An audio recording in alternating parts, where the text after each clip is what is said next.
ओ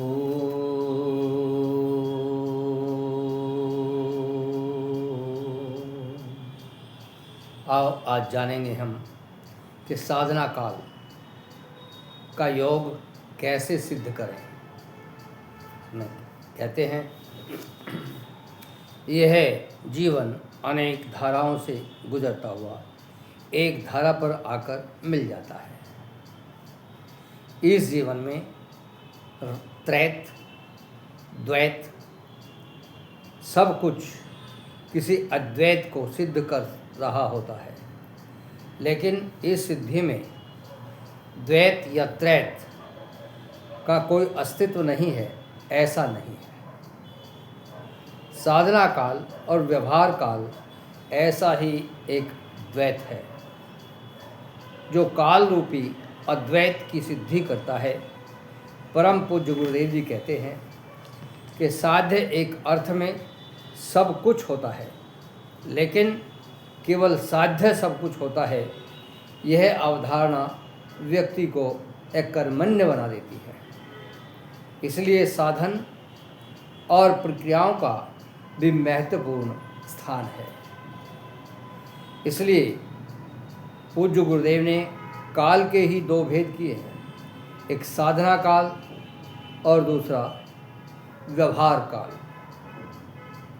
काल के इन दो भेदों में हमारी दृष्टि क्या हो, इसी पर कहते हैं कि साधना काल में एकमेव अद्वितीय ब्रह्म पर ध्यान हो, अन्य किसी भी वस्तु या विचार पर ध्यान हमारा नहीं जाना चाहिए। वहीं व्यवहार काल में एकमेव ब्रह्म हमारी सब प्रकार की चेष्टाओं, क्रियाओं, भावनाओं के अनुगत होकर के काल को देखने की दृष्टि ही समग्र दृष्टि है।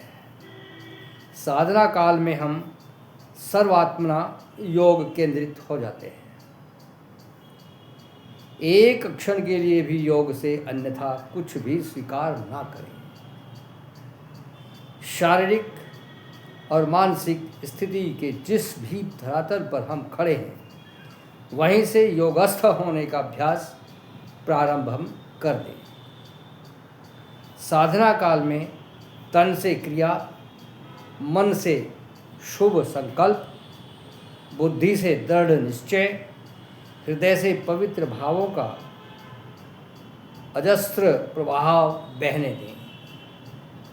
यह स्थिति एक क्षण के लिए भी खंडित ना होना पाए, ऐसा ध्यान रखें। प्रातः एवं शामकाल में विशेष रूप से साधना काल के लिए उपयुक्त समय है।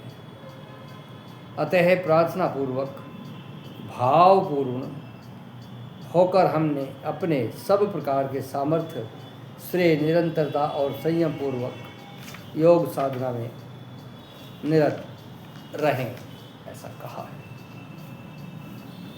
आगे फिर कुछ और आपके सामने रखने का प्रयास। कोई भी पूर्णता तब तक अपूर्ण है,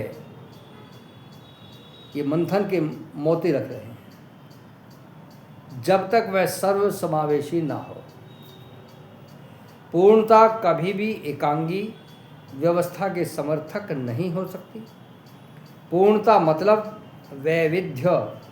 पूर्णता एक रस नहीं, अनंत रस होती है। पूर्ण निर्भयता एकमेव सत्य से ही आ सकती है। जब तक हमारे समस्त क्रियाकलाप असत्य से सने हुए हैं, तब तक व्यक्ति की कोई गति नहीं होती। सत्य एक सहज प्रवाह है, असत्य एक कृत्रिम प्रयास है। साधक परम संतोष, परम तृप्ति, परम अहोभाव, श्रद्धा, समभाव, समर्पण, निष्कामता, निर्लिप्तता, एकात्मता और निर्द्वंद, निर्वैर, सरलता, सहजता, निश्चलता, निरअहंकारिता, एकर्ता भाव आदि अनेक भागवत आयासों से होते हुए अध्यात्म का शिखर आरोहण करता है और अपनी पूर्णता को प्राप्त होता है।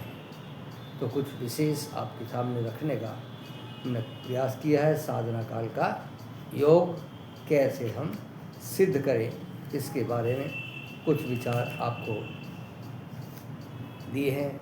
उन विचारों को आगे और बढ़ाएंगे। कल और आगे हम पढ़ेंगे व्यवहार काल का योग। ऐसे आप भी पढ़िए, आप भी सुनिए और थोड़ा सा गौर कीजिए। रोज़ जुड़िए हमारे साथ, रोज़ जुड़िए। रोज़ कोई ना कोई पॉइंट हम आपको पुस्तकों से देने का प्रयास करते हैं और आपके साथ सहज होते हैं।